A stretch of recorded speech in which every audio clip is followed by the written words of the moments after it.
కీర్తనల గ్రంథం 85వ కీర్తన 6వ చరణం. నీ ప్రజలు నీ యందు సంతోషించున్నట్లు నీవు మరలా మమ్మను బ్రతికింపవా? తలల పైకెత్తి నా వైపు చూస్తూ మరొకసారి, నీ ప్రజలు నీ యందు సంతోషించున్నట్లు మమ్మను మరలా బ్రతికించవా? ఈ కీర్తన రాసిన కీర్తనకర్త కోరహు కుమారులు ఏమని ప్రార్థన చేస్తున్నాడంటే, మమ్మను మరలా బ్రతికించవా అంటున్నాడు. అంటే మమ్మను మరలా బ్రతికించవా అంటే ఈ ప్రార్థన చేసిన ఆయన బ్రతికున్నట్ట చనిపోయి ఉన్నట్ట? చనిపోయిన వాళ్ళు ప్రార్థన చేస్తారా?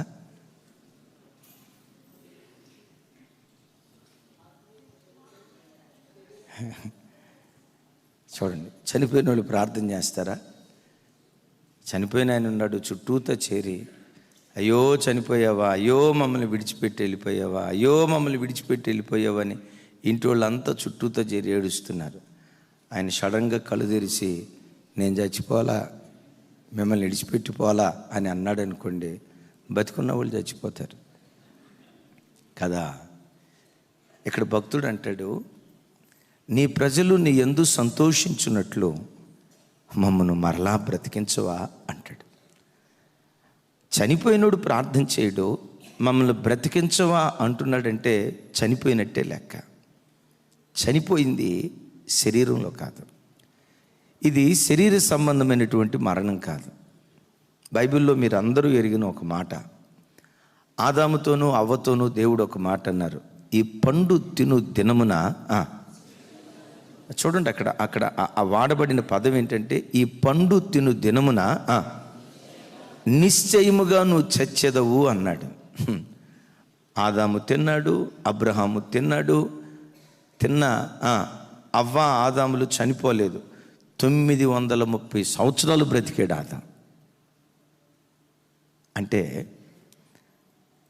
ఈ మరణం మనం అనుకున్నట్లుగా శరీర సంబంధమైనటువంటి మరణం కాదు. తినుదినమున నిశ్చయంగా నువ్వు చచ్చిపోతావు అంటే ఇది ఆత్మ సంబంధమైన మరణాన్ని గూర్చి ప్రభువు మాట్లాడారు. అందుకని బైబిల్లో కొన్ని చోట్ల కొన్ని సంఘాలను గూర్చి మాట్లాడుతూ, నువ్వు బ్రతికి ఉన్నావనే పేరుకే కానీ నువ్వు చచ్చిన వాడివే అంటాడు. బ్రతికున్నావనే పేరే కానీ నీవు మృతుడివే అని బైబిల్లో కొన్ని సంఘాల గురించి మాట్లాడుతూ ఉన్నాడు. ఈరోజు వాక్యం వింటున్న బిడ్డలారా, శారీరకంగా నేను బ్రతికున్నాను, నో డౌట్, కాబట్టే మాట్లాడగలుగుతున్నాను. శారీరకంగా మీరు బ్రతికున్నారు కాబట్టే వినగలుగుతున్నారు, మందిరానికి నడుచుకుంటూ రాగలిగారు. ఈరోజు ఓ దైవజనుడిగా మిమ్మల్ని అడిగే ప్రశ్న, నాలో ఉన్న పరిశుద్ధాత్మ దేవుడు సంఘాన్ని అడుగుతున్న ప్రశ్న, ఆత్మలో నువ్వు బ్రతికున్నావా? ఆత్మ సంబంధమైన వాటిలో బ్రతికున్నవాడిగా దేవుని ఎదుట నువ్వు జీవిస్తున్నావా? ఇప్పుడు ఒక ప్రశ్న, ఒక వ్యక్తి ఆత్మలో చనిపోయాడు అనేది ఎట్లా గ్రహించగలుగుతాం? మమ్మను మరలా బ్రతికించవా అని అంటున్నాడంటే మెట్టుకు వీళ్ళు ఆత్మలో చనిపోయిన స్థితిలో ఉన్నారు. ఒక విశ్వాసి లేకపోతే ఒక దైవ సేవకుడు, ఇతడు ఆత్మలో చనిపోయి ఉన్నాడు, ఆత్మలో మరణాన్ని అనుభవిస్తున్నాడు అనేది ఎట్లా తెలుస్తుంది? చూడండి, శారీరకంగా మనిషి బ్రతుకున్నాడో లేదో ఎట్లా మనం తెలుసుకుంటామంటే, గుండె లబ్ డబ్ లబ్ డబ్ కొట్టుకుంటా ఉంటే ఆహా బ్రతుకున్నాడరా అనుకుంటాం. లేదా ఊపిరి విడుస్తూ ఉంటే, పీలుస్తూ ఉంటే శ్వాసను బట్టి బ్రతుకున్నాడరా అని మనం చెప్పగలుగుతాం. మరి ఒక విశ్వాసి ఆత్మలో బ్రతుకున్నాడా చచ్చిపోయాడా ఎట్లా తెలుస్తుంది? కరెంట్ ఉందా లేదా అది మనం తెలుసుకోవాలంటే టెస్టర్ పెడితే లైట్ వెలిగితే కరెంట్ ఉన్నట్లు, లైట్ వెలకపోతే కరెంట్ లేనట్లు. కరెంట్ ఉందో లేదో టెస్టర్ పెట్టి తెలుసుకోగలుగుతాం. ఒక విశ్వాసి ఆత్మలో బ్రతుకున్నాడా చచ్చిన స్థితిలోకి వెళ్ళిపోయాడా ఎలా తెలుస్తుంది? అది ఆ మధ్య కోవిడ్ వచ్చింది చాలామందికి. ఒక మనిషికి జ్వరం ఉందా లేదా అనేది ఎట్లా తెలుస్తుంది అంటే, థర్మోమీటర్ పెడితే ఆ టెంపరేచర్ రీడింగ్తో ఇతనికి జ్వరం ఉందో లేదో నిర్ధారించగలుగుతాం. ఆలోచించండి, వ్యాధిని నిర్ధారించడానికి పరికరాలు ఉన్నాయి, మనిషి బ్రతుకున్నాడో లేదో తెలుసుకోవటానికి కొన్ని పరిస్థితులు ఉన్నాయి. కానీ లేఖనపు వెలుగులో ఒక విశ్వాసి ఆత్మలో బ్రతుకున్నాడా లేదా ఎట్లా తెలుస్తుంది? సరే, ఒక విశ్వాసిని వదిలిపెట్టండి. నీ జీవితంలో నీవు ఆత్మలో బ్రతుకున్నావా, ఆత్మలో చచ్చిన స్థితిలో ఉన్నావా ఎట్లా తెలుస్తుంది? నువ్వు పండు తినుదినమున నిశ్చయంగా చస్తావు అని ఆదాముతో అన్నాడు కదా. శారీరకంగా తాను చనిపోలేదు, కానీ మరి ఏ విషయంలో చనిపోయాడో, ఒకడు ఆత్మలో చనిపోయాడు అన్న సంగతి ఎట్లా మనం నిర్ధారించగలమో ఆదికాండం చూడండి, 3వ అధ్యాయం 8వ వచనం. ఆదికాండం 3వ అధ్యాయం 8వ వచనం.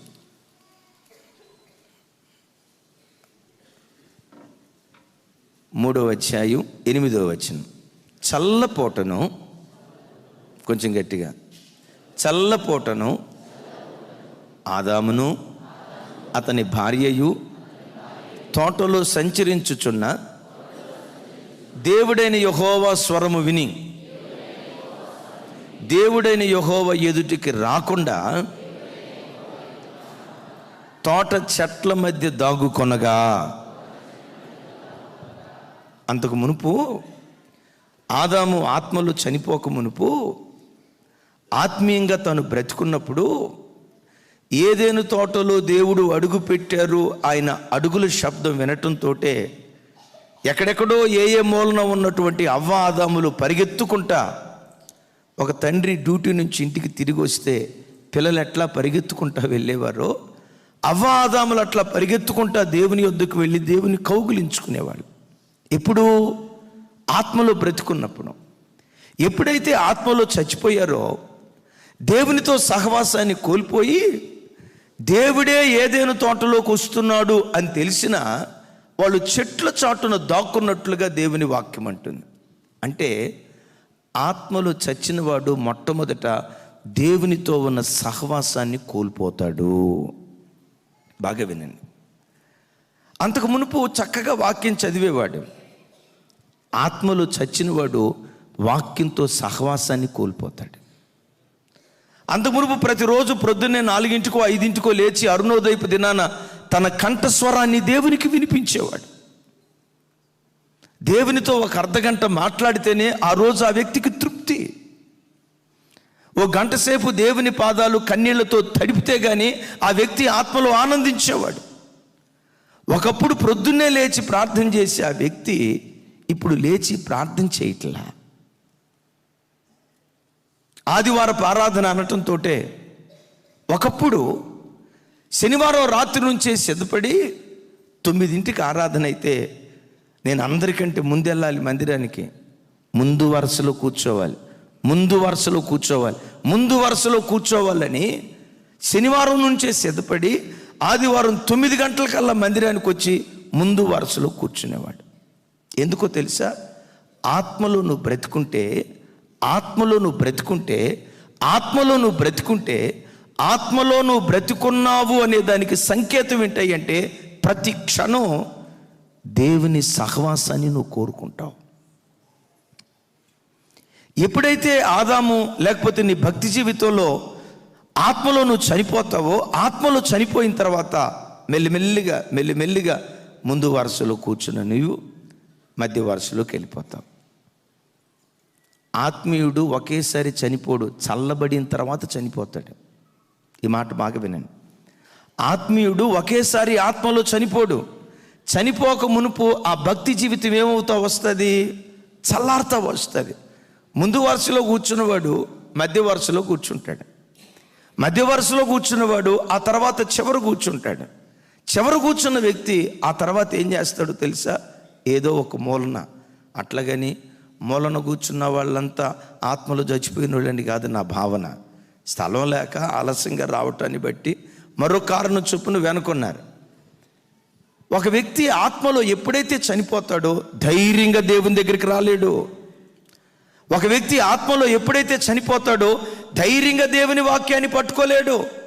ఆదాము చెట్ల చాటున దాక్కున్నట్లుగా ఒక వ్యక్తి ఆత్మలో చనిపోయిన తర్వాత దాక్కునేటువంటి భక్తి జీవితం చేస్తాడు. ఈరోజు ఈ వాక్యం వింటున్న బిడ్డలారా, నువ్వు ఆత్మలో చనిపోయావో బ్రతుకున్నావో దాన్ని కొలిచే కొలమానిక దేవునితో నీకున్న సహవాసం. నా తట్టు చూడండి. దేవునితో నీకున్న సహవాసం ఆత్మలో నువ్వు బ్రతికావో చచ్చావో కొలిచే కొలమానిక. మిమ్మల్ని అడుగుతా, రోజుకొచ్చి 24 గంటల కాల వ్యవధి కదా, ఈ 24 గంటల కాల వ్యవధిలో కనీసం 1 గంటైనా దేవునితో నువ్వు సహవాసం చేయగలుగుతున్నావా? చేశాను అన్నావా? ఆత్మలో నువ్వు బ్రతికినట్లే. నేను చేయలేదయ్యా అని అన్నావా? మిమ్మల్ని కృంగదీయాలని కాదు కానీ ఆలోచింప చేయాలని. కనీసం 1 గంట అయినా దేవునితో నేను సహవాసం చేయట్లేదయ్యా అని అన్నావా? బ్రతికున్నావనే పేరుకే కానీ ఆత్మలో నువ్వు చచ్చిన వాడివి. మందిరానికి రావచ్చు, పాటలు పాడవచ్చు, వాక్యం చెప్పొచ్చు, సాక్ష్యం చెప్పొచ్చు, కలిగిన దానిలో 10వ భాగం ఇవ్వచ్చు, తెల్ల బట్టలు వేసుకోవచ్చు, ప్రభువుని ఆరాధన చేయొచ్చు. నీకంటూ వ్యక్తిగతంగా దేవునితో సహవాసము లేదు అంటే, కుటుంబ ప్రార్థన అనే సహవాసం, వాక్య ధ్యానం అనే సహవాసం, అరుణోదయ ప్రార్థన అనే సహవాసం, వ్యక్తిగతంగా నీకు నీ దేవునికి సహవాసము లేదు అంటే ఆత్మలో నువ్వు చచ్చిన వాడివి అని గ్రహించు. ఒకసారి ఆలోచించు. 24 గంటల కాల వ్యవధిలో దేవునితో నువ్వు సహవాసం చేస్తున్న సమయం ఎంత? ప్రభు సన్నిధిలో నువ్వు గడుపుతున్న సమయం ఎంత? ఆ సమయం తక్కువగా కనపడుతుందంటే విశ్వాసి, ఆత్మలో నువ్వు చల్లారిపోతున్నావని, ఆ చల్లారిపోయిన అనుభవం తర్వాత ఆత్మీయంగా నేను చచ్చిన స్థితిలోకి తీసుకొని వెళ్తుంది అన్న సంగతి నువ్వు గ్రహించు. ఒకడు ఆత్మలో చచ్చాడు అనే దానికి మొదటి గుర్తు ఏంటంటే దేవుని సహవాసాన్ని చెప్పాలి దేవుని సహవాసాన్ని కోల్పోతాడు. దేవుని బిడ్డల సహవాసాన్ని కోల్పోతాడు. సంఘ సహవాసానికి దూరంగా అయిపోతాడు. చివరికి దేవునికే తాను దూరమై ఆత్మలు చచ్చిన వాడిగా తాను మిగిలిపోతాడు. చూడండి, పిల్లలు ఉన్నారు, వాడికి చక్కగా మార్కులు వచ్చినాయి. క్వార్టర్లీ మార్కులు, హాఫ్ ఇయర్లీ ప్రోగ్రెస్ కార్డు ఇచ్చారు. ఆ ప్రోగ్రెస్ కార్డు తీసుకోవటంతో ఇంటికి వచ్చాడా, తండ్రి డ్యూటీ నుంచి రావటంతో ఆ ప్రోగ్రెస్ కార్డు తీసుకుని ఎదురుపోతాడు. డాడీ నాకు ఇన్ని మార్కులు వచ్చినాయి అని సంతోషంగా చెప్తాడు. ఒకవేళ ఆ ప్రోగ్రెస్ కార్డులో అన్ని కోడిగుడ్లు వచ్చినాయి అనుకోండి,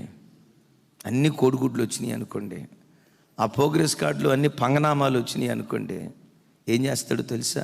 తండ్రికి ముఖం చూపించలేడు, అమ్మకు ముఖం చూపించలేడు. ఒక తండ్రి ప్రేమకు బిడ్డలను దూరం చేసేది ఆ బిడ్డ చేసినటువంటి తప్పు తండ్రి ప్రేమకు దూరం చేస్తుంది. మన వ్యక్తిగత ఆధ్యాత్మిక జీవితంలో దేవునితో ఉన్న సహవాసాన్ని కోల్పోవటానికి ఒక వ్యక్తి ఆత్మలో చనిపోయాడు అని చెప్పటానికి మొట్టమొదటి ఆధారం ఏంటంటే దేవునితో తనకున్న సహవాసాన్ని కోల్పోతాడు. రెండో మాట చెప్పమంటారా? ఇప్పుడు మనం చదువుకున్న చోటే ఒక మాట ఉంది, నా వైపు చూడండి. నీ ప్రజలు నీ యందు సంతోషించున్నట్లు మమ్మను మరలా బ్రతికించవా అంటాడు. నీ ప్రజలు నీ యందు సంతోషించున్నట్లు మమ్మను మరలా బ్రతికించవా అంటాడు. ఈ మాటకున్న అర్థం ఏంటంటే, ఆత్మలో బ్రతికినవాడు దేవుని యందు ఆనందించటం ప్రారంభిస్తాడు. వాడు వెండి బంగారాల్లో ఆనందించడు, ధనధాన్యాలను బట్టి ఆనందించడు, ఆస్తిపాస్తులను బట్టి ఆనందించడు, తాను సంపాదించిన అష్టైశ్వర్యాలను బట్టి ఆనందించడు. కానీ ఆత్మలో బ్రతికినవాడు దేవుని యందు ఆనందించటం ప్రారంభిస్తాడు. ఒకడు ఆత్మలో బ్రతికాడు అంటే, ఆత్మలో సజీవుడిగా ఉన్నాడు అంటే దాని సంకేతం ఏంటంటే దేవుని యందు ఆనందించటం ప్రారంభిస్తాడు, దేవునిలో బ్రతికున్నటువంటి వాడు. మరలా ఈ మాట చెప్తాను. నీ ప్రజలు నీ యందు సంతోషించున్నట్లు మమ్మను మరలా చెప్పాలి మమ్మను మరలా ఇంకోసారి మమ్మను మరలా ఇంకొకసారి, మమ్మను మరలా బ్రతికిస్తే ఏం చేస్తానంటాడు? నీ యందు సంతోషిస్తాను అంటాడు. ఈ మాట వింటున్న బిడ్డలారా, ఒక వ్యక్తి తన ఆధ్యాత్మిక జీవితంలో ఆత్మలో ఒకడు బ్రతికున్నాడు అంటే, ఆత్మలో బ్రతికున్నవాడు దేవుని యందు ఆనందించటం ప్రారంభిస్తాడు. దేవుని యందు ఆనందించటం అంటే దేవుడు ఒక వ్యక్తి కాదు కదా. దేవుని యందు ఎట్లా ఆనందిస్తాడు? భక్తుడైన దావీదు ఒక చోట అంటాడు, దుష్టుల ఆలోచన చొప్పున నడవక, పాపుల మార్గములో నిలువక, అపహాసకులు కూర్చున్న చోట కూర్చుండక, యెహోవా ధర్మశాస్త్రమునందు ఆనందించుచు దివారాత్రములు దాన్ని ధ్యానించువాడు ధన్యుడు అంటాడు. అంటే దేని యందు ఆనందిస్తాడట? ఒక వ్యక్తి ఆత్మలో బ్రతుకుంటే వాక్యంలో ఆనందిస్తాడు. వాక్యం వినేటప్పుడు హృదయంలో ఆనందం, వాక్యం చదివేటప్పుడు వ్యక్తి హృదయంలో ఆనందం. వాక్యం చదవటం అనేది ఒక మొండల మీద కూర్చున్నట్లుగా ఆ వ్యక్తికి ఉండదు. వాక్యం చదవటం అనేది అదేదో మోయలేని భారాన్ని తాను మోస్తున్నట్లుగా తను అనుకోడు. Praise the lord. ఆత్మలో ఒక వ్యక్తి బ్రతుకుంటే వాక్యం చదవటానికి వెళ్ళేటప్పుడు పరుగు పరుగున వెళ్ళి ఆ వాక్యం చదువుతూ హృదయములో ఆనందిస్తూ గంతులు వేస్తాడు. ఆత్మలో బ్రతికున్నటువంటి వాడు. ఒక్కసారి నీ భక్తి జీవితాన్ని చూడు. నేను అడుగుతా, రోజుకొచ్చి కనీసం 2 అధ్యాయాలైనా ప్రతిరోజు చదివే ఆ దివ్యమైన అలవాటు నీకుందా? మందిరానికి వచ్చి బైబిల్ తెరిచి ఉండొచ్చు, నేను కాదంటలా. మీ గృహాల్లో వ్యక్తిగతంగా సోమవారం నుంచి శనివారం వరకు రోజుకొచ్చి కనీసం 2 అధ్యాయాలైనా చదువుతూ వాక్యాన్ని క్రమం తప్పకుండా చదివే ఆ దివ్యమైన అలవాటు నీకుందా? లేదు అంటే ఆత్మలో నువ్వు చనిపోతున్నావు అని గ్రహించు.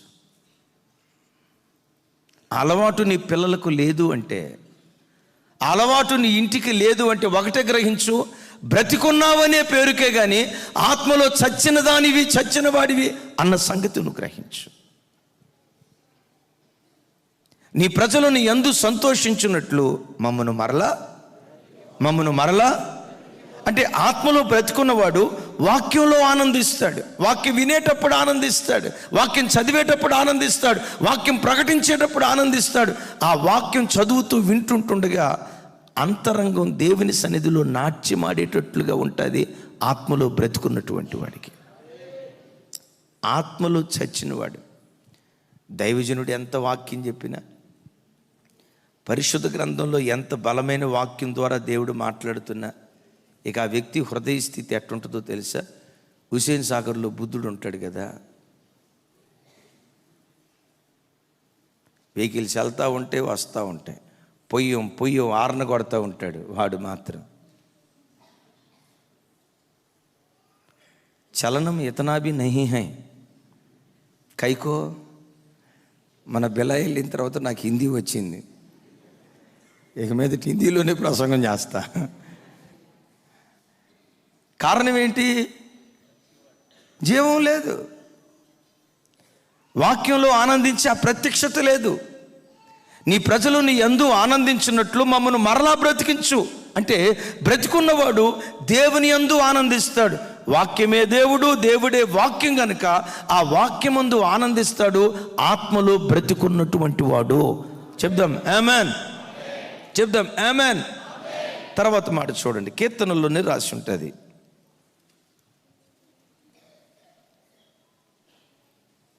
80వ కీర్తన 18వ చరణం. 80వ కీర్తన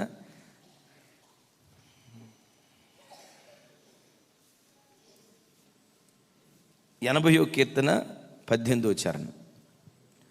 అప్పుడు మేము నీ యొద్ద నుండి తొలగిపోము, నాతో కలిసి నీవు మమ్మను మరలా బ్రతికించుము, అప్పుడు నీ నామమును బట్టియే మేము మొరపెట్టుదుము. ఏమంటాడు? మమ్మను మరలా బ్రతికించుము, అప్పుడు నీ నామమును బట్టియే మొరపెట్టుదును అంటాడు. అంటే ఇప్పుడు నాకు సమాధానం చెప్పండి, బ్రతికున్నవాడు ఏం చేస్తాడు? మొరపెడతాడు. ఒకడు ఆత్మలో చనిపోయాడు అంటే దాని అర్థం ఏంటంటే వాడు దేవుని నామాన్ని బట్టి మొరపెట్టాడు, అంటే ప్రార్థన చేయడు.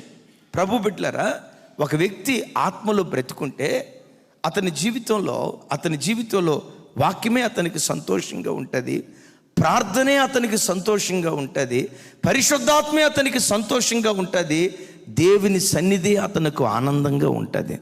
Praise the lord. ఆలోచించండి, ఒక వ్యక్తి ఆత్మలో చనిపోతే వాడికి పరిశుద్ధ ఆత్మ ఆనందం తెలియదు.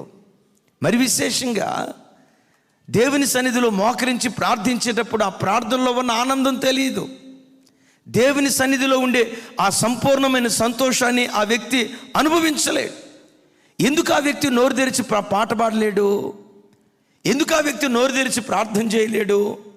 దేవుని సన్నిధిలో ఉన్న సంపూర్ణమైన సంతోషాన్ని ఆ వ్యక్తి ఎందుకు తాను అనుభవించలేడంటే ఒకటే గుర్తు, వాడి ఆత్మలో చనిపోతే ఈ ఆత్మ సంబంధమైన సంతోషం వాడికి ఉండదు. విన్నారు ఈ మాట? వాడికి ఇది సంతోషంగా అనిపించదు. ప్రార్థన మళ్ళ మీద కూర్చున్నట్టుంటుంది, ఉపవాస ప్రార్థన మళ్ళ మీద కూర్చున్నట్టుంటుంది, ఉదయం 4 లేచి ప్రార్థన చేయటమా మళ్ళ మీద కూర్చున్నట్టుంటుంది. నాయనా కుటుంబ ప్రార్థన చేసుకున్నావు రండి అని తల్లిదండ్రులు పిలిస్తే ఆ ప్రార్థన ముళ్ళ మీద కూర్చున్నట్టుంటుంది. ఎందుకు ఒక వ్యక్తికి ప్రార్థన ముళ్ళ మీద కూర్చున్నట్లుగా ఉంటుందంటే ఒకటే కారణం, వాడు ఆత్మలో చచ్చాడు గనుక. బిడ్డలారా, ప్రార్థన అంటంతో నీ అడుగులు పరిగెత్తుతున్నాయా? అది భారంగా అనిపిస్తుందా? దేవుని సన్నిధి అనటంతో అది సంతోషంగా ఉరకలేస్తూ పరిగెత్తేటట్లుగా ఉందా? భారంగా నీ మనసులో అనిపిస్తుందా? అట్లా అనిపిస్తుందంటే గమనించు, ఆత్మలో ఎక్కడో చల్లారిపోతున్నావు, ఆత్మలో చనిపోతున్నావు అని గ్రహించు. అందుకని భక్తుడు అంటాడు, నీ ప్రజలు నీ యందు సంతోషించున్నట్లు మమ్మును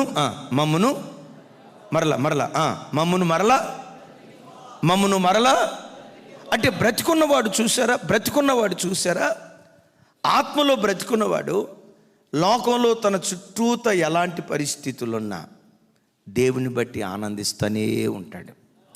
కరువు వచ్చినా ఆనందిస్తాడు, ఖడ్గం వచ్చినా ఆనందిస్తాడు, చివరికి తన ఇంటిలో మరణం సంభవించిన ఆనందిస్తాడు. చుట్టూత ప్రతికూల పరిస్థితులు ఆవరించిన ఆ ప్రతికూల పరిస్థితుల్లో కూడా దేవునిలో గంతులు వేస్తాడు, ఆత్మలో బ్రతికున్నటువంటి వాడు. బైబిల్లో దేవుణ్ణి కౌగిలించుకున్నవాడు అని పేరు కలిగిన ఒక ప్రవక్త ఉన్నాడు. ఆ ప్రవక్త పేరు హబక్కుక్కు. చెప్పండి. హబక్కుక్కు అంటే కౌగిలింత అని అర్థం. ఎవరిని కౌగిలించుకున్నాడు? బిడ్డలారా చూడండి, యేసయ్య పిల్లలుగా మన జీవితాల్లో డబ్బును కౌగిలించుకోవద్దు, ఆస్తిపాస్తులు కౌగిలించుకోవద్దు, లోకపు వెండి బంగారాలు కౌగిలించుకోవద్దు. మన జీవితంలో ప్రాణాధికంగా దేవుణ్ణి హత్తుకొని మనం బ్రతుకుదుముగాక. దేవుని హత్తుకొని బ్రతికేవాడు నా ఆనందం ఏదైనా ఉన్నదంటే అది దేవుడే అంటాడు. ఆమెన్. దేవుడే నా ఆనందమై అని బ్రతికేవాడు 2 మాటలు బైబిల్లో మీకు గుర్తుకు తెస్తాను. నా వైపు చూడండి. దావీదు తన బ్రతుకులో దేవుడే నా ఆనందం అంటూ ఉండేవాడు, గొర్రెలు కాసుకుంటూ ఉండేవాడు. దేవుని సన్నిధికి వచ్చాడా, శక్తి కొలది నాట్యమాడే ఆ దైవికమైన మనస్సు దావీదుకు ఉంది.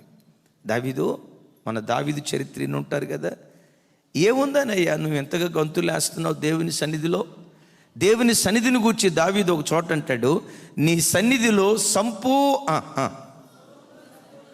కొంచెం గట్టిగా సంపూర్ణ సంతోషం కలదు. ఎక్కడా? నీ సన్నిధిలో. అదిరిగి దావీదు గంతులు వేసేటువంటి వాడు. దావీదు ఏముంది? కీర్తనలో ఒక చోట అంటాడు, వారి ధాన్య ద్రాక్షారసము విస్తరించిన నాటి సంతోషము కంటే అధికమైన సంతోషాన్ని నా గుండెల్లో నువ్వు పుట్టించేవయ్యా అంటాడు. Praise the lord. వాళ్ళకేం విస్తరించాయి చెప్పాలి? ధనధాన్యాలు ద్రాక్షారసం విస్తరించింది. మరి దావీదు నీకేం విస్తరించాయి? శ్రమలు విస్తరించాయి, ఇబ్బందులు విస్తరించాయి, తిరస్కారాలు విస్తరించాయి, అవమానాలు విస్తరించాయి, నిందలు విస్తరించాయి, ఎగతాళులు విస్తరించాయి, కృంగుబాటు విస్తరించింది, రోగం విస్తరించింది. మేలు చేసిన వాడే కీడు చేసేటట్లుగా ఆ కీడు నా బ్రతుకులో విస్తరించింది. వాళ్ళకేమో ధాన్య ద్రాక్ష రసాలు విస్తరించాయి, నాకేమో శ్రమలు విస్తరించాయి. మరి శ్రమల్లో ఏం చేస్తున్నావయ్యా? ధాన్య ద్రాక్ష రసము విస్తరించిన వాటి సంతోషము కంటే అధికమైన సంతోషాన్ని దేవుడు నా హృదయంలో పుట్టించాడు. ఎందుకో తెలుసా? దావీదు తుప్పు పట్టిపోయే వెండి బంగారాలను బట్టి ఆనందించేవాడు కాదు. వాక్యమే తన సంతోషం, ప్రార్థనే తన సంతోషం, పరిశుద్ధాత్మ అభిషేకమే తన సంతోషం. వాటికి మించి దేవుని సన్నిధే అతని సంతోషం. దేవుని సన్నిధిలో నీకు ఆనందం నువ్వు పొందుకోలేకపోతున్నావంటే ఎక్కడో ఆత్మలో చల్లారిపోతున్నావు, భక్తిలో నువ్వు చల్లారిపోతున్నావు. గ్రహించు. సరే, దావీదు పరిస్థితి అట్లా ఉంటే హబక్కూకు అంటాడు కదా, శాలలో పశువులు లేకపోయినా, దొడ్డిలో గొర్రెలు లేకపోయినా, అంజూరపు చెట్టు పూయకుండినా, ఒలీవ చెట్టు కాయలు కాయకపోయినా, ద్రాక్ష చెట్టు ఎండిపోయినా, నా రక్షణకర్తయగు నా దేవుని యందు నేను ఆనందిస్తూ ఉంటానంటాడు. వీళ్ళు ఆనందించడానికి కారణం ఏంటో తెలుసా? ఆత్మలో బ్రతికారు. గమనించండి, వీళ్ళు ఆనందించడానికి చుట్టూతో ఎంత ప్రతికూల పరిస్థితులు వాళ్ళ చుట్టూతో ఉన్నా, ఇన్ని భయానకరమైన స్థితిగతులు వాళ్ళ చుట్టూతో ఉన్న వాళ్ళు ఆత్మలో ఆనందించడానికి కారణం ఏంటంటే వాళ్ళ ఆత్మలో బ్రతికున్నారు గనుక. Praise the lord. గమనించండి, ఒక వ్యక్తి ఆత్మలో చనిపోయాడు అనేది ఎట్లా తెలుస్తుందంటే రెండు. ఒకటి, దేవునితో తనకున్న సహవాసాన్ని కోల్పోతాడు, రైట్. రెండోది, దైవికమైన సంతోషాన్ని కోల్పోతాడు. దైవికమైన సరే వినండి, అసలు ఒక వ్యక్తి ఆత్మలో చనిపోవటానికి కారణం ఏంటి? అది ఒక సేవకుడైనా కానీ, ఒక విశ్వాసి అయినా కానీ, ప్రపంచంలో ఏ వ్యక్తి అయినా ఆత్మలో ఒక వ్యక్తి చల్లారిపోవటానికి, ఆత్మలో ఒక వ్యక్తి చనిపోవటానికి కలిగిన 3 కారణాలు చెప్తాను. చూడండి, కీర్తనల గ్రంథం 119 కీర్తన 25వ చరణం. 119:25.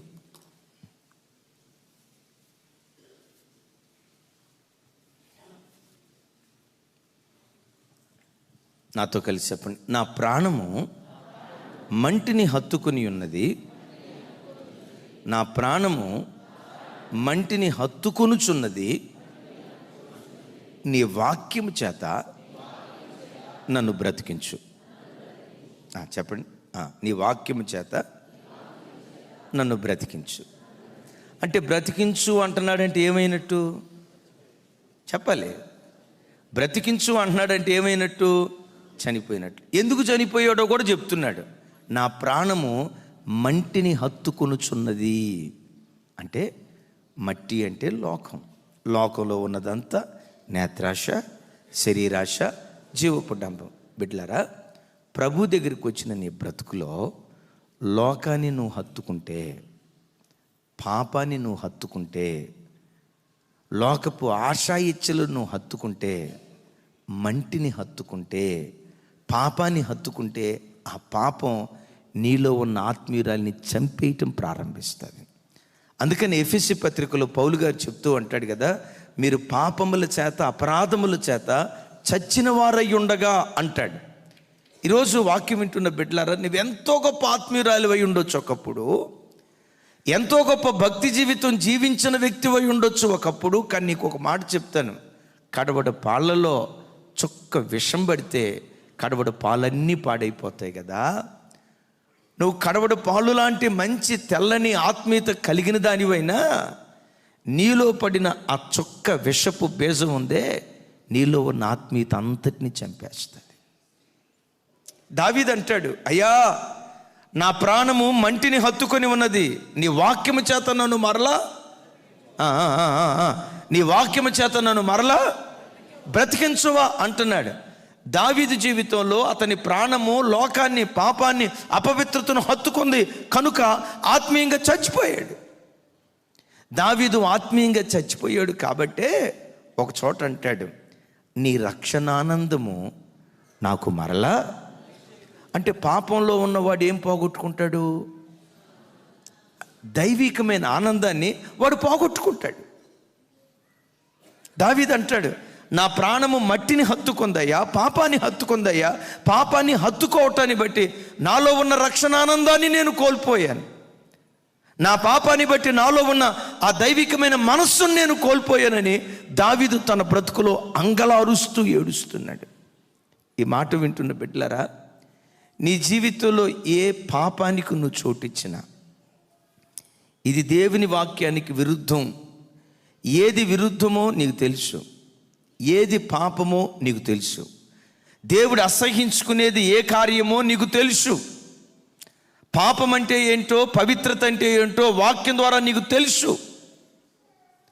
పులిసిన పిండి కొంచెం ముద్దంతా పాడు చేసినట్లుగా, బొక్కావాని తైలములో చచ్చిన ఈగలు కొన్ని పడితే తైలమంతా కంపు కొట్టుకొని పోయినట్లుగా నీ జీవితంలో చోటు చేసుకునే ఆ పాపపు బేసమే ఆత్మలో నువ్వు చనిపోవటానికి కారణమవుతుంది. అదే దావీదు అంటున్నాడు, అయ్యా నా ప్రాణము మట్టిని హత్తుకుంటుందయ్యా, అపవిత్రతను హత్తుకుంటుందయ్యా, లోకంలో ఉన్న చెడును హత్తుకుంటుందయ్యా. అలా హత్తుకోవటాన్ని బట్టి నేను ఆత్మలో చనిపోయాను, కాబట్టి నన్ను మరలా బ్రతికించవా అని అడుగుతున్నాడు. వినండి, ఆత్మలో చనిపోతే ఇందాక నేను చెప్పే కదా, బైబిల్లో కీర్తనల గ్రంథంలో 137 కీర్తనలో ఒక మాట రాసి ఉంటుంది. చూడండి ఆ మాట. 137 కీర్తన 3-4 చరణాలు. 3-4 చరణాలు. 137 కీర్తన 3-4 చరణాలు.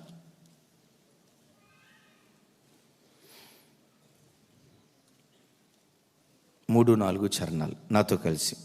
అచ్చట మనలను చెరగొన్నవారు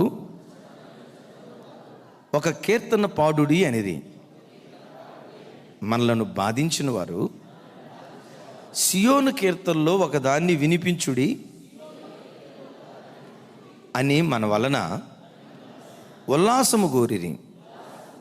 అన్యుల దేశంలో యెహోవా కీర్తన మనమెట్లు పాడుదుము. మరలా మూడో వచనం ప్రారంభం, లేకపోతే మొదటి వచనం చూడండి.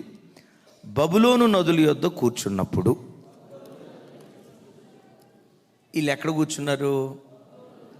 బబులోను నదుల దగ్గర కూర్చున్న వాళ్ళ దగ్గరికి అన్ని ప్రజలు వచ్చి ఏమంటున్నారు? అయ్యా సియోను కీర్తన ఒకటి పాడయ్యా, దేవుని పాట ఒకటి పాడయ్యా అని మమ్మల్ని అడుగుతూ ఉంటే వీళ్ళు అంటారు, అన్య దేశంలో ఉండి దేవుని కీర్తన మేము ఎట్లా పాడగలుగుతాం?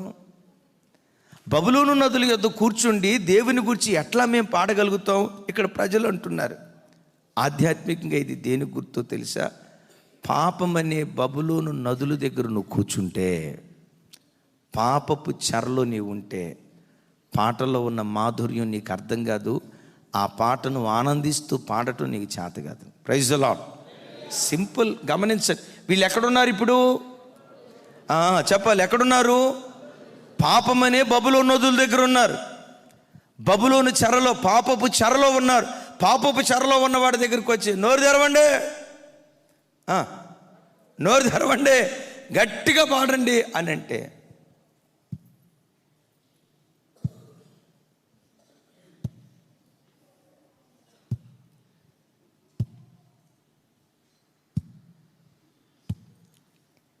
ఏమిరా అంటే బబులోను దగ్గర కూర్చున్నాడు వీడు.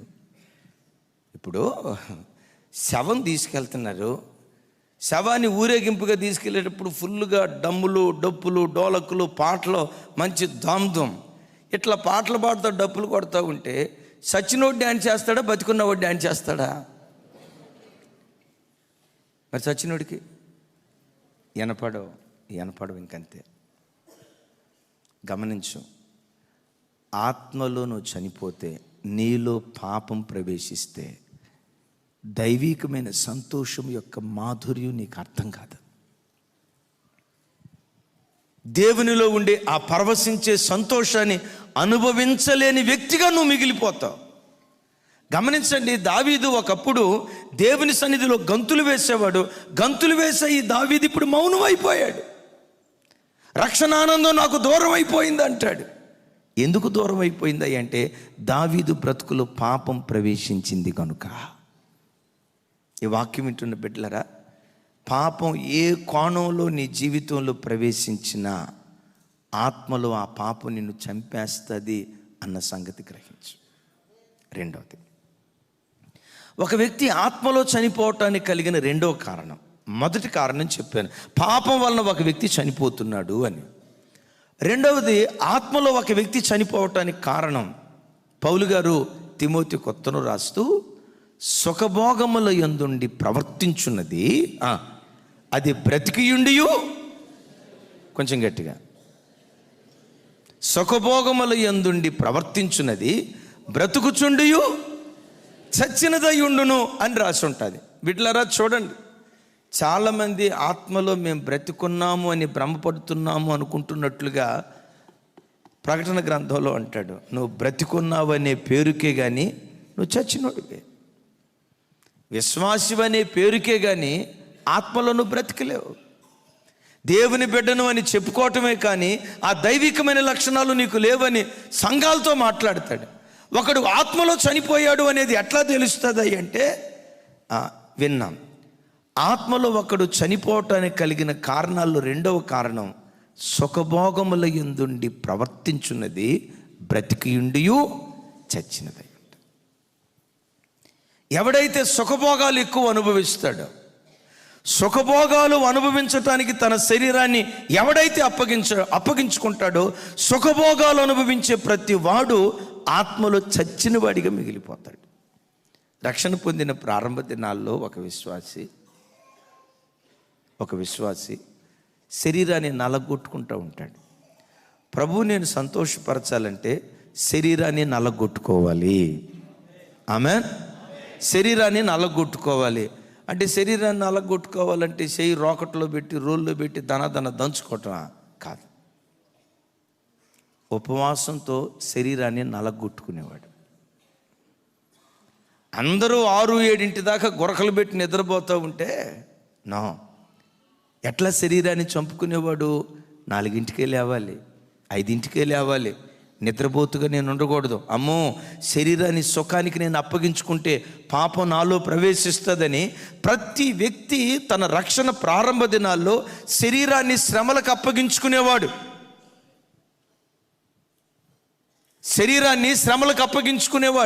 నిజమే, పేతురు గారు అంటారు కదా, క్రీస్తు శరీరమందు శ్రమపడిన గనుక మీరును అట్టి మనస్సును ఆయుధంగా ధరించండి.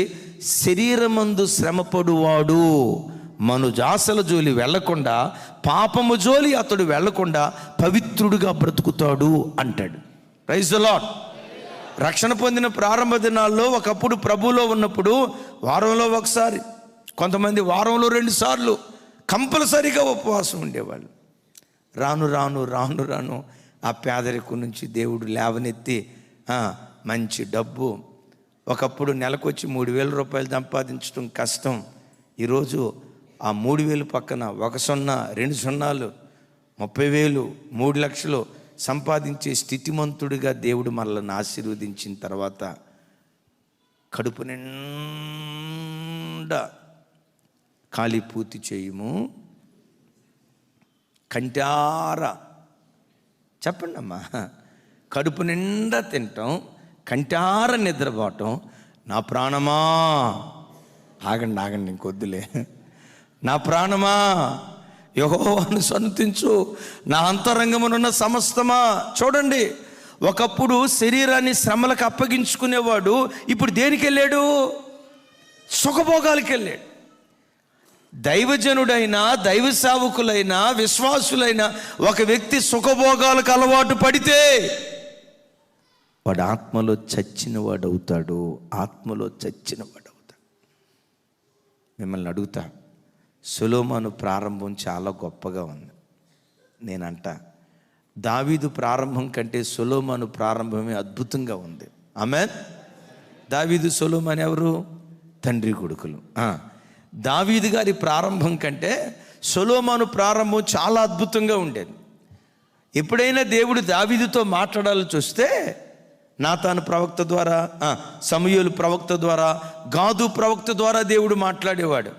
విచిత్రం తెలుసా, సొలొమోనుతో దేవుడు మాట్లాడాలంటే ముఖాముఖిగా వచ్చి దేవుడే మాట్లాడేవాడు.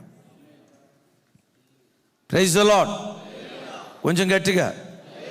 సొలొమోను గురించి దేవుడు అంటాడు, ఇతని వంటి జ్ఞానవంతుడు ఇతని పూర్వపు రాజుల్లోనైనా రాబోయే వ్యక్తుల్లోనైనా ఇతని వంటి జ్ఞాని లేడు. జ్ఞానవంతంతో ఐన్స్టీన్ అంటాం. మీకు తెలుసా, ఐన్స్టీన్కి అన్న సొలొమోను, ఐన్స్టీన్కి అయ్యా సొలొమోను. అంత అద్భుతమైన జ్ఞానవంతుడు. తను ఇత్తడి బలిపీఠం దగ్గర మోకరించి దేవుని సన్నిధిలో ప్రార్థన చేస్తూ ఉంటే అద్భుతం తెలుసా, ఆ రాత్రి దేవుడైన యెహోవా సొలొమోనుకు ప్రత్యక్షమై, ఒక దైవ సేవకుని ద్వారా దేవుడు సొలొమోనుతో మాట్లాడాల. సొలొమోనుతో దేవుడు మాట్లాడాల్సి వస్తే ముఖాముఖిగా మాట్లాడేవాడు. అంత ఆత్మీయుడు ముగింపులో భ్రష్టుడైపోయాడు. ఎందుకు భ్రష్టుడయ్యాడో తెలుసా? సుఖభోగం. నా కన్ను ఆశించింది, దుప్పెట్లా పోతుంది. అయ్యా వినండి, ఒక పెద్ద ఆయన అంటాడు, నీ కంటికి ఇంట్లో నచ్చింది ఏదైనా ఉంటే అది కోసుకొని తిన అన్నాడు. అట్లాగే తిన్నాడు సొలొమోను. నా వైపు చూడండి, జింక కొయ్, చెన్నయ్యి కొయ్,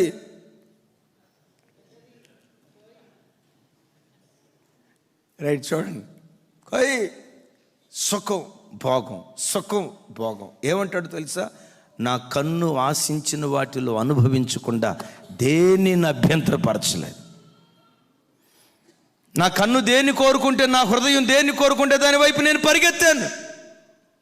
నా కంటి నేను అభ్యంతరపరచలేదు. బిడ్డలరా, ఒక ఆత్మీయుడు ఆత్మీయతలో శిఖరాల మీద కూర్చున్నటువంటి సొలొమోను ముగింపులో గమనించండి, ఆత్మీయతలో శిఖరాల మీద కూర్చొని తన తండ్రి కట్టలేని మందిరాన్ని తాను కట్టి, ఏ చేతులతో దేవుడైన యెహోవా మందిరాన్ని కట్టించాడో ముగింపుకు వచ్చేసరికి అవే చేతులతో భ్రష్ట విగ్రహారాధన ఆలయాలు కట్టించాడు సొలొమోను. కారణం చెప్పమంటారా? సుఖభోగాలు. ఈ వాక్యం వింటున్న నీ బ్రతుకులో సుఖభోగాలను ఆశించుకో. సుఖభోగాల కొరకు శరీరాన్ని పరిగెత్తనివ్వకు. ఎప్పుడు శరీరాన్ని సిలువ వేస్తూ శ్రమలకు నీ శరీరాన్ని అప్పగించుకుంటే ఆ శ్రమ పాపం జోలి వెళ్లకుండా ప్రభు కొరకు నిన్ను నిలవబెడుతుంది. Praise the lord.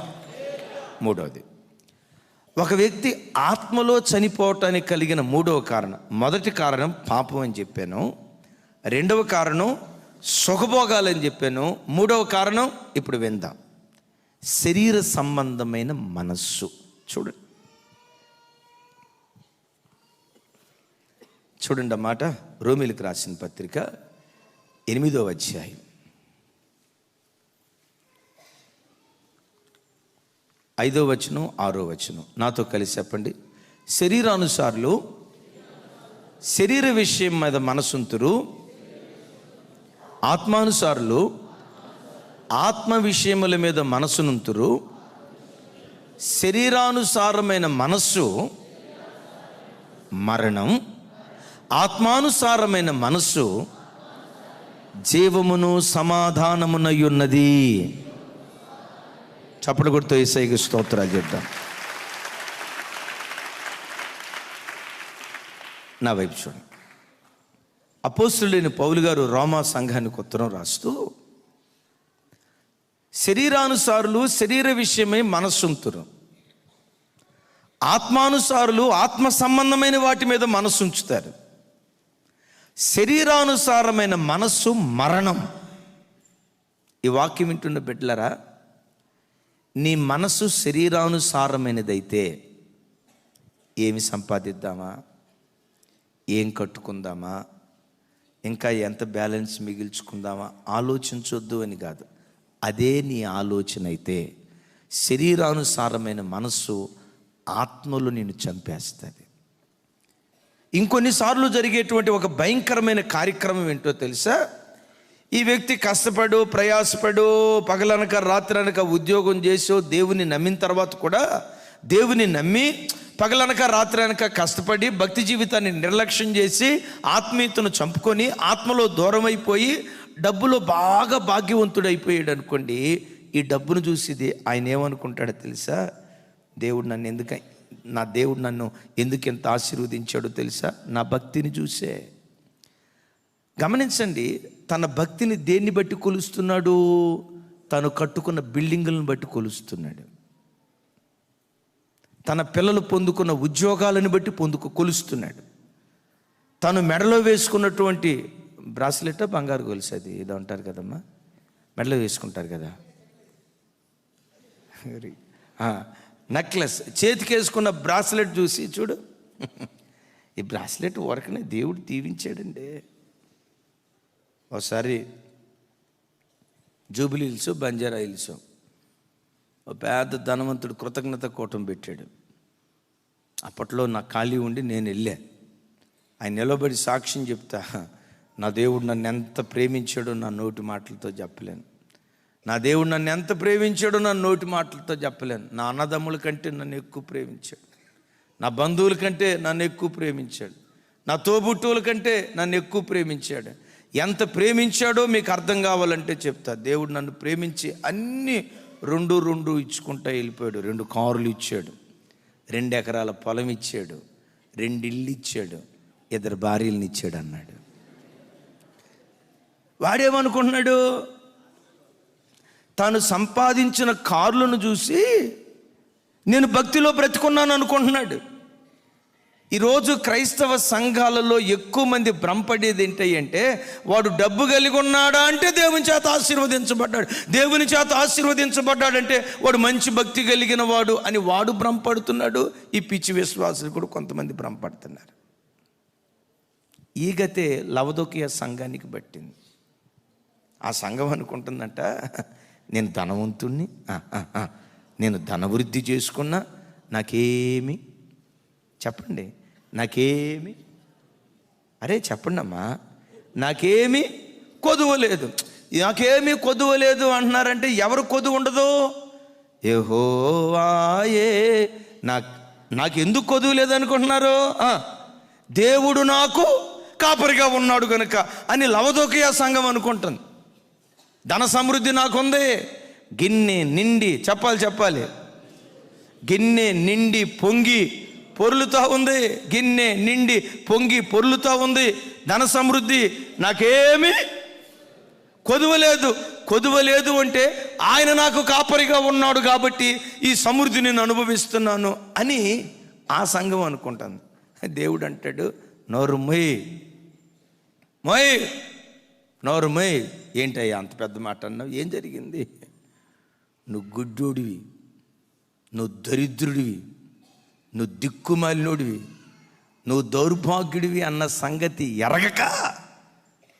చూడండి ఇక్కడ ఆ సంఘము యొక్క ఆధ్యాత్మిక స్థితి చూస్తే అంటాడు, నువ్వు దౌర్భాగ్యపు స్థితిలో ఉన్నావు.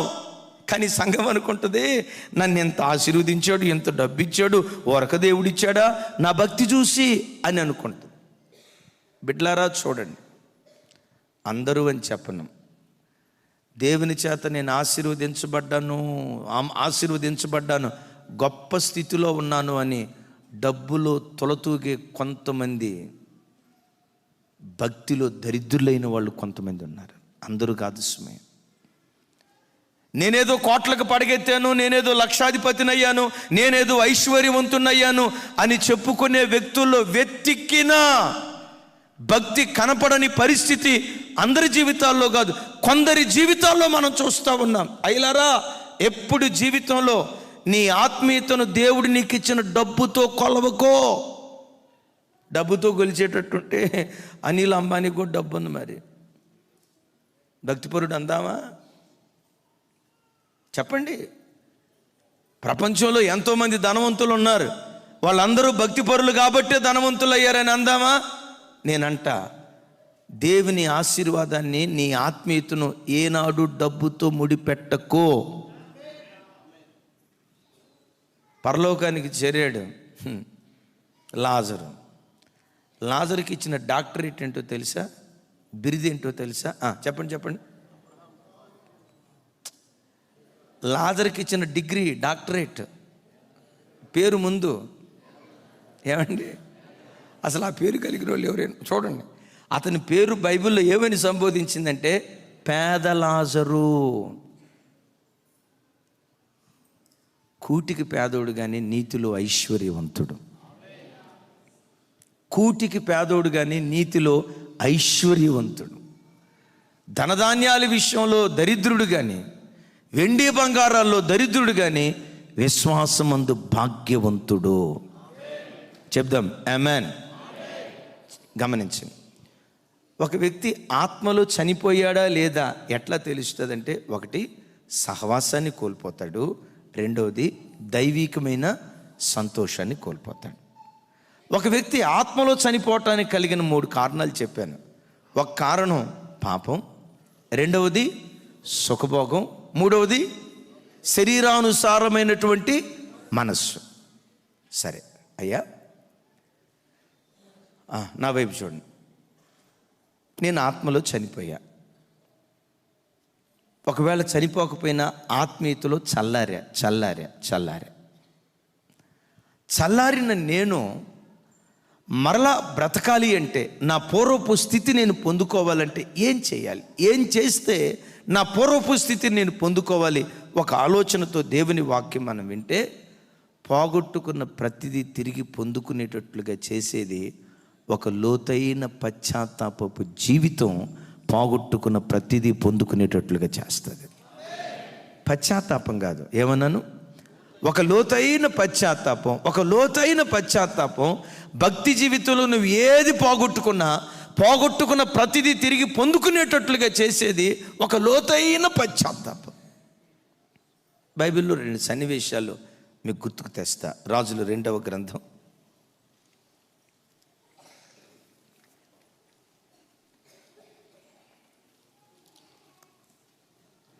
6వ అధ్యాయం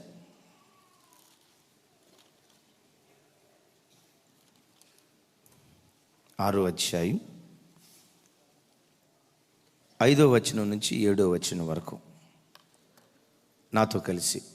ఒకడు దూలము నరుకుచున్నప్పుడు గొడ్డలి ఊడి నీటిలో పడిపోగా, అయ్యో నా ఏలినవాడా, అది ఎరవుకు తెచ్చినదని మొర్రపెట్టెను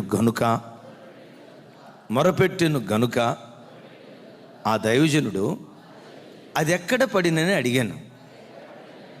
అతనికి ఆ స్థలము చూపించగా అతడు కొమ్మ ఒకటి నరికి నీళ్ళలో వేయగా గొడ్డలి తేలెను.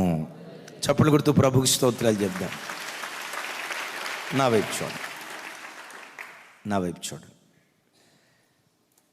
2 సన్నివేశాలు మీకు గుర్తుకు తెచ్చి నేను ప్రార్థన చేస్తాను. ఈ వాక్యం విన్న తర్వాత నువ్వు ఆత్మలో బ్రతుకున్నావో చనిపోయావో నీకు అర్థమైంది.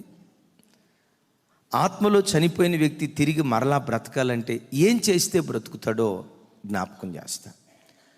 ఆ వ్యక్తి గొడ్డలు తీసుకొని చెట్టు నరుగుతున్నాడు. కొన్ని పరిస్థితులను బట్టి ఆ గొడ్డలి విరిగి ఆ గొడ్డలి నీళ్ళలో పడింది. ఇతడి చేతిలో కర్ర ఉంది, ఆ ఇనప ముక్క నీళ్ళలో పడిపోయింది. దైవసేవకుడి దగ్గరికి వచ్చి అంటాడు, ఎలీషా దగ్గరికి వచ్చి అంటాడు, ఎలీషా అంటే యెహోవాయే నా రక్షణ. యెహోవా రక్షణ ఎవరయ్య అంటే మనం ఆరాధించే ప్రభు అయిన యేసుక్రీస్తు. ఎలీషా దగ్గరికి వచ్చి మొరపెడుతున్నాడు, అయ్యా నా గొడ్డలి. గొడ్డలి అంటే గొడ్డల్లో 2 ఉంటాయి. ఒకటి కర్ర, రెండవది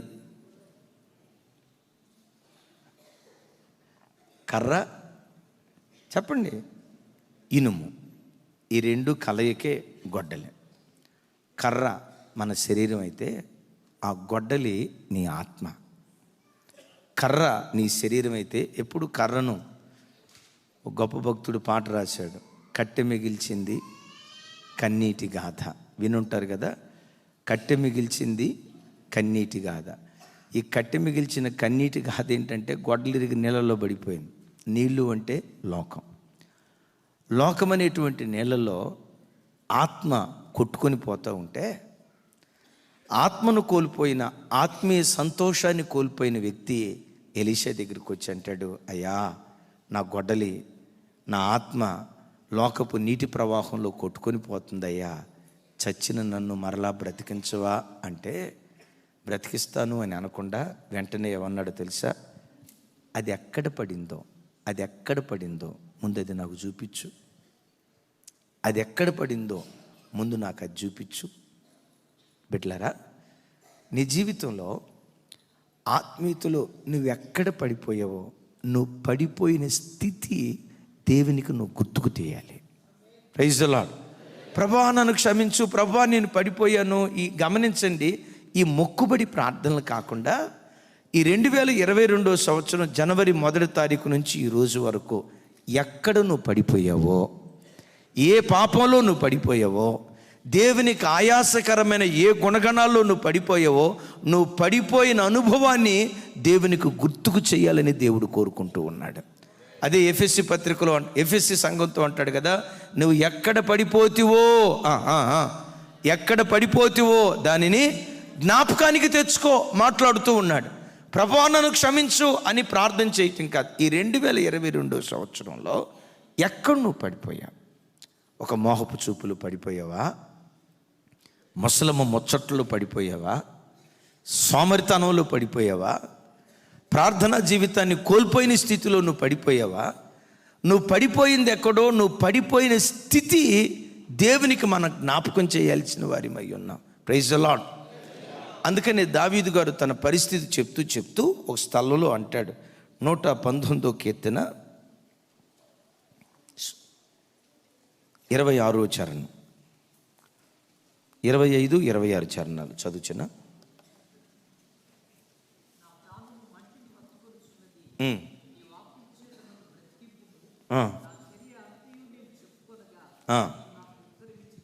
ఆమేన్.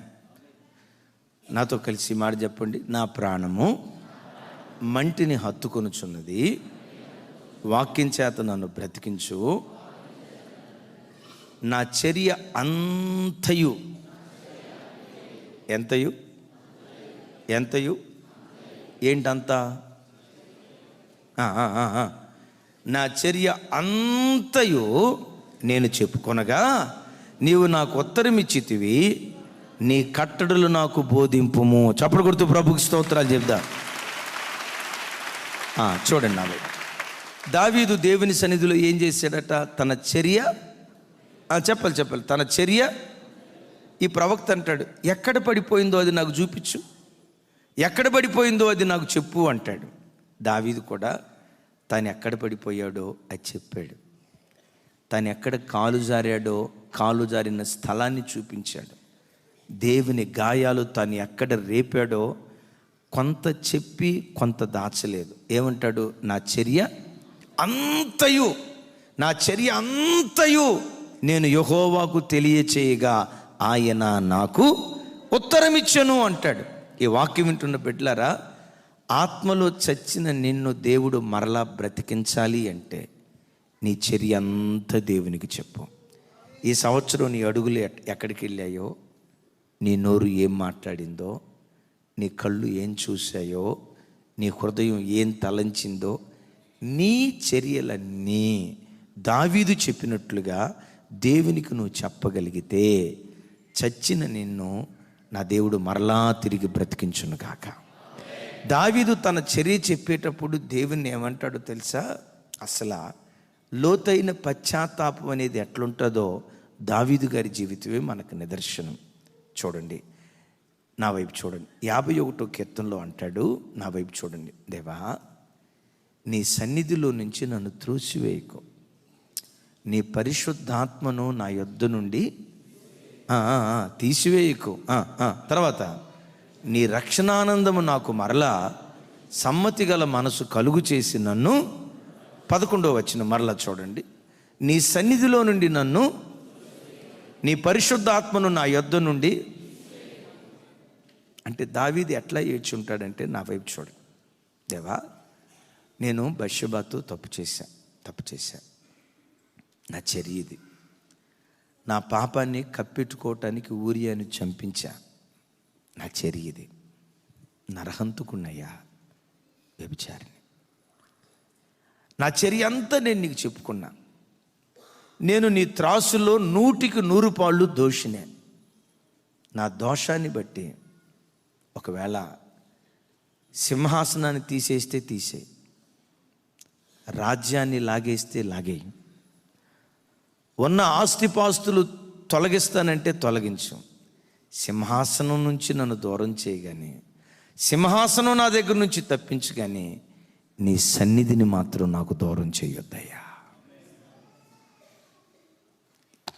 ఇది ఒక లోతైన పశ్చాత్తాపం కలిగిన వ్యక్తి చేసే ప్రార్థన. అంటాడు, అయ్యా నీ త్రాసులో నేను దోషిని, నో డౌట్, నా దోషాన్ని బట్టి ఒకవేళ సింహాసనంలో నుంచి తీసేస్తానంటే తీసేయి, సింహాసనాన్ని తీసే కానీ నాలో ఉన్న పరిశుద్ధాత్మను తీసేయొద్దయ్యా. ఒకవేళ రాజ్యములో నుంచి నెట్టివేసావు, కానీ నీ సన్నిధిలో నుంచి నన్ను త్రోసివేయొద్దయ్యా. అసలు చూడండి ఎట్లాంటి ప్రార్థన దేవుని దగ్గర చేశాడు. నీ సన్నిధిలో నుంచి నన్ను త్రోసేయొద్దయ్యా. ఒక లోతైన పశ్చాత్తాపం. బిడ్డలారా, నీ జీవితంలో నా జీవితంలోనైనా, ప్రభా లోకంలో నా దగ్గర నుంచి ఏది మీరు తీసేసినా నీ సన్నిధిలో నుంచి నన్ను తీసేయొద్దయ్యా. నాకున్న ఈ ఆత్మీయ అనుభవాలు నాకు దూరం చేయొద్దయ్యని ఆత్మీయత కొరకు, నీటి వాగుల కొరకు దుప్పి ఆశపడినట్లుగా మన ప్రాణం ఆత్మీయత కొరకు తహతహలాడునుగాక. చెప్దాం ఆమెన్, చెప్దాం ఆమెన్. ఇప్పుడు అంటున్నాడు, అది ఎక్కడ పడింది అయ్యా, ఇదిగో పలానా చోట పడింది అయ్యా అని పడిన స్థలాన్ని చూపిస్తున్నాడు. దావీదు తన చర్య అంతా చెప్పుకుంటున్నాడు. ఎలీషా ఓ చిన్న కొమ్మను విరిచాడు, నీళ్ళల్లో వేశాడు. ఆ లేత కొమ్మ, ఆ చిన్న కొమ్మ, ఆ లేత కొమ్మే మనం ఆరాధించే ప్రభు అయిన యేసుక్రీస్తు వారు. ఆ లేత కొమ్మ ఇశ్రాయేలీల అరణ్య ప్రయాణంలో మారాను మాధుర్యంగా మార్చింది. అదే లేత కొమ్మ లోకపు నీటి ప్రవాహంలో కొట్టుకొని పోతున్న గొడ్డలిగా పిలువబడుతున్న నీ ఆత్మను చూడండి. ఈ లేత కొమ్మే వెతుక్కుంటూ నేల అడుగు భాగంలో, నీటి అడుగు భాగంలో ఉన్న గొడ్డల దగ్గరికి వెళ్ళింది. ఆ లేత కొమ్మ నీటి అడుగు భాగంలో ఉన్నటువంటి ఆ గొడ్డని లేవనెత్తి ఈ వ్యక్తి చేతికిచ్చి ఆ ప్రవక్తతో దేవుడు అంటాడు, ఏమని అంటాడు తెలుసా? ప్రవక్త, నీవు నాకెవరివో తెలుసా? ఒక గండ్రగొడ్డలి లాంటి వాడివి నీవు నాకు. నిన్నొక ఆయుధంగా నేను వాడుకుంటా, నిన్నొక పనిముట్టుగా వాడుకుంటా. నీవు నాకు ఎలాంటి వాడివి అంటే ఒక గండ్రగొడ్డలి లాంటి వాడివి. నా ప్రభు బిడ్డలారా, నేను ముగిస్తున్నాను, నా వైపు చూడండి. ఈ 2022 సంవత్సరం ఆత్మలో నువ్వు బ్రతుకున్నావో చనిపోయావో ఒక్కసారి నీ మనసాక్షిని అడుగు. నీ మనస్సే నీ మీద సాక్ష్యం చెప్పడం ప్రారంభిస్తుంది. చనిపోయినట్లుగా నీ మనస్సు నీ మీద సాక్ష్యం చెప్తూ ఉంటే, ఎలీషా ప్రవక్త దగ్గర ఆ శిష్యుడు మొరపెట్టినట్లుగా ఈ సమయంలో దేవుని సన్నిధిలో నువ్వు మొరపెడితే లేత కొమ్మగా పిలువబడుతున్న యేసుక్రీస్తు వారు ఆయన వెతుక్కుంటూ నీ దగ్గరకు వచ్చి లోకపు అట్టడుగు స్థితికి నువ్వు దిగజారిపోయినా మరలా నిన్ను లేవనెత్తి బ్రతికించడానికి దేవుడు శక్తి కలిగినటువంటి వాడు. నీవు నేను చేయాల్సింది నీ చర్య అంతా దేవునికి చెప్పుకో.